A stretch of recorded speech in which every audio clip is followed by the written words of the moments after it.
జై శ్రీరామ్. అందరికీ నమస్కారం. వెల్కమ్ టు న్యూస్ అఖండ. నేను మీ కస్తూరి శ్రీధర్. మిత్రులారా, మన దేశ రక్షణ రంగానికి సంబంధించినటువంటి ఒక అద్భుతమైన ఒక ఇంట్రెస్టింగ్ న్యూస్ని అయితే తీసుకొచ్చాను. న్యూస్ మాత్రం సూపర్గా ఉంటుంది, ఖచ్చితంగా మీ అందరికి నచ్చుతుంది కూడా. సరే, ఈ న్యూస్ చెప్పడానికి ముందుగా మీకు అందరికి కూడా ఒక చిన్న విజ్ఞప్తి. మన న్యూస్ అఖండ ఛానల్ నిర్వహణకు, అదేవిధంగా మన ఛానల్ మరింత డెవలప్ చేయడానికి నెలలో ఒకసారి మీ శక్తి మేరకు అది ఎంతైనా సరే మన ఛానల్కు ఆర్థిక సహకారం అందిస్తారని చెప్పేసి మిమ్మల్ని అందరినీ కూడా కోరుకుంటున్నాను. అకౌంట్కు సంబంధించిన డీటెయిల్స్ కామెంట్ బాక్స్లో ఉంటాయి. అలాగే స్క్రీన్ మీద క్యూఆర్ కోడ్, అదేవిధంగా గూగుల్ పే, పేటిఎం, ఈ ఫోన్పే నెంబర్లు ఇవన్నీ కూడా ఉంటాయన్నమాట. అలాగే యూపీఐడి కూడా ఉంటుంది. మీకు ఎలా వీలైతే ఆ మార్గంలో మీరైతే మన ఛానల్కు ఆర్థిక సహకారాన్ని అందించవచ్చు. సరే, ఇక న్యూస్ విషయానికి వస్తే డిఆర్డిఓ. ఈ డిఆర్డిఓ అంటే defence research and development organisation అని అర్థం అన్నమాట. అంటే మన దేశ రక్షణ పరిశోధన అభివృద్ధి సంస్థ ఇది. మన భారత ప్రభుత్వంలో రక్షణ శాఖకు చెందినటువంటి ప్రముఖ సంస్థ. దేశవ్యాప్తంగా ఈ డిఆర్డిఓకు 51 పరిశోధనాశాలలు అయితే ఉన్నాయి. అదేవిధంగా జాతీయ భద్రతకు సంబంధించినటువంటి వైమానిక అవసరాలు, ఆయుధాలు, ఎలక్ట్రానిక్స్, మానవ వనరుల అభివృద్ధి, జీవశాస్త్రం, పదార్థ శాస్త్రం, మిసైల్స్, యుద్ధ ట్యాంకులు, యుద్ధ నౌకలు వంటి విషయాలపైన ఈ పరిశోధనాలయాల్లో పరిశోధనలు అయితే జరుగుతూ ఉంటాయి. మొత్తం ఈ డిఆర్డిఓ సంస్థలో 5,000 మందికి పైగా సైంటిస్టులు, సుమారుగా 25,000 మంది జూనియర్ సైంటిస్టులు, అదేవిధంగా ఇంజనీర్లు, సహాయక సిబ్బంది అంతా కూడా ఉంటారన్నమాట. ఇవి మన డిఆర్డిఓకి సంబంధించినటువంటి వివరాలు. ఓకేనా? ఇక ఈ డిఆర్డిఓను 1958లో స్థాపించారు. అంటే ఇప్పటికే 67 సంవత్సరాలు పూర్తయిందన్నమాట. 2013లో ఇదే డిఆర్డిఓకు అప్పటి కాంగ్రెస్ ప్రభుత్వం కేటాయించినటువంటి బడ్జెట్ ఎంతనో తెలిసిన? ఎంత? 1800 కోట్లు. అర్థమవుతుందా? కానీ ఈ సంవత్సరం మన నరేంద్ర మోడీ ప్రభుత్వం ఇదే డిఆర్డిఓకు కేటాయించినటువంటి బడ్జెట్ ఏకంగా 27,000 కోట్ల రూపాయలు. ఎంత? 27,000 కోట్ల రూపాయలు అనమాట.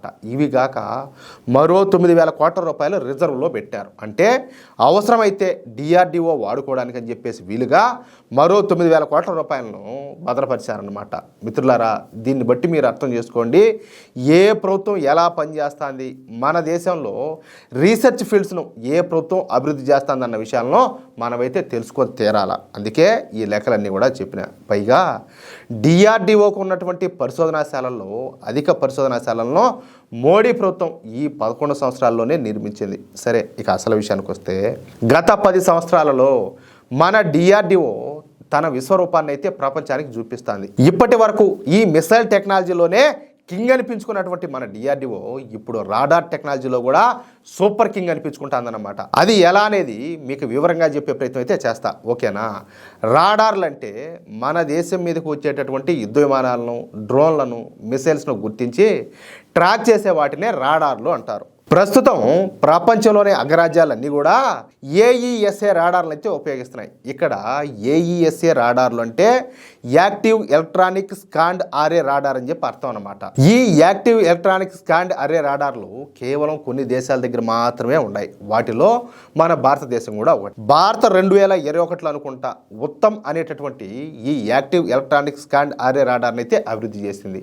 ఇక ఈ యాక్టివ్ ఎలక్ట్రానిక్ స్కాండ్ అరే రాడార్లో రేడియో ఫ్రీక్వెన్సీ తరంగాల సాయంతో ఆకాశంలో ఉన్నటువంటి లక్ష్యాలను అయితే గుర్తిస్తాయి. ఈ వీడియో ఫ్రీక్వెన్సీ తరంగాల సాయంతో ఆ ఆబ్జెక్టు ఎంత దూరంలో ఉండాలి, ఎంత ఎత్తులో ఉండాలి, ఎంత వేగంతో వస్తుంది అన్న విషయాలను మనం తెలుసుకోవచ్చు అనమాట. ఇక ఈ ఏఈఎస్ఏ రాడార్ పరిధి వచ్చేసి 300 కిలోమీటర్లు. అంటే 300 కిలోమీటర్ల పరిధిలో వచ్చేటటువంటి ఎటువంటి యుద్ధ విమానాలైనా కూడా, అదేవిధంగా మిసైల్స్ అయినా కూడా ఈ ఏఈఎస్ఏ రాడార్లు అయితే గుర్తించగలుగుతాయి. ఇది 5th జనరేషన్ రాడార్ వ్యవస్థ అన్నమాట. అయితే ఈ ఏఈఎస్ఏ రాడార్లు తక్కువ ఎత్తులో ఎగిరేటటువంటి యుద్ధ విమానాలను గుర్తించలేవు. చూడండి, ఇదొక మిస్టేక్ అనమాట.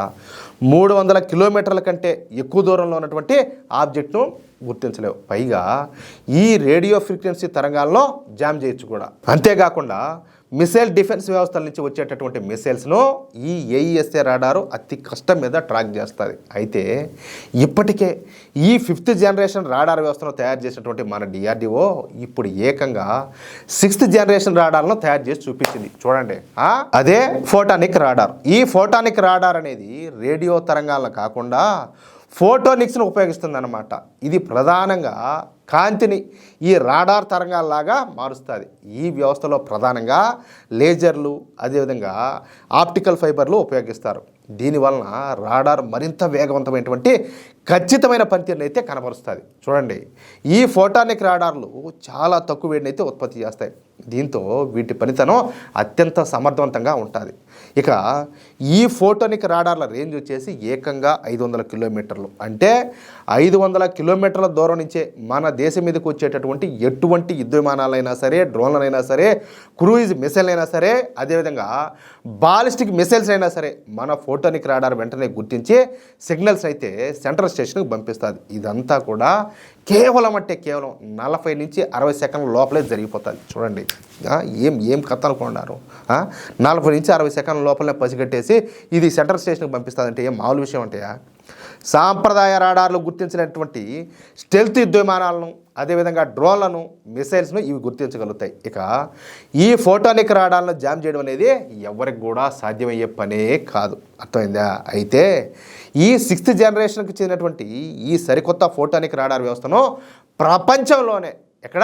ప్రపంచంలోనే మొట్టమొదటిసారిగా భారత్ తయారు చేయడం ఇక్కడ విశేషం అన్నమాట. 100% మీరు వినింది నిజమే.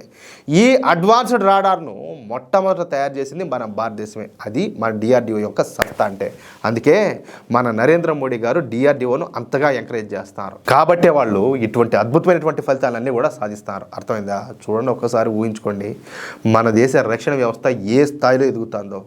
చెప్పా కదా, చాలాసార్లు చెప్పా, నరేంద్ర మోడీ గారు మన దేశానికి ఒక ఉక్కు కవచాన్ని తయారు చేస్తున్నారు. ఏ దేశం కూడా, ప్రపంచంలో ఏ దేశం కూడా మన బొచ్చు, మన ఇంటికి కూడా పీక లేకుండా అంత స్ట్రాంగ్గా తయారు చేస్తున్నాడు మన దేశాన్ని. ఎవడు ఏం చేయలేడు, ఏం పీకలేడు మనల్ని. ఆ విధంగా ఉండాలి. ఖచ్చితంగా నేను చెప్తున్నా, మనం భారతీయ జనతా పార్టీని, నరేంద్ర మోడీని నమ్మి వేసినటువంటి ఏ ఒక్క ఓటు కూడా వృధా కాదు. అంతే. ఏమంటారా మిత్రులారా? ఈ న్యూస్ కనుక మీకు నచ్చినట్లయితే ఖచ్చితంగా ఈ న్యూస్ నలుగురికి షేర్ చేయండి. అలాగే ప్రతి ఒక్కరు కూడా ఈ వీడియోకు సంబంధించి మీ యొక్క అమూల్యమైనటువంటి అభిప్రాయాలను కామెంట్ రూపంలో తెలియజేయండి. ఇంకో విషయం ఏంటంటే, ఇంతవరకు మీరు కనుక మన ఛానల్ను సబ్స్క్రైబ్ చేసుకున్నట్లయితే ఖచ్చితంగా మన ఛానల్ సబ్స్క్రైబ్ చేసుకోండి, మర్చిపోవద్దు ప్లీజ్. జై శ్రీరామ్, జై హింద్.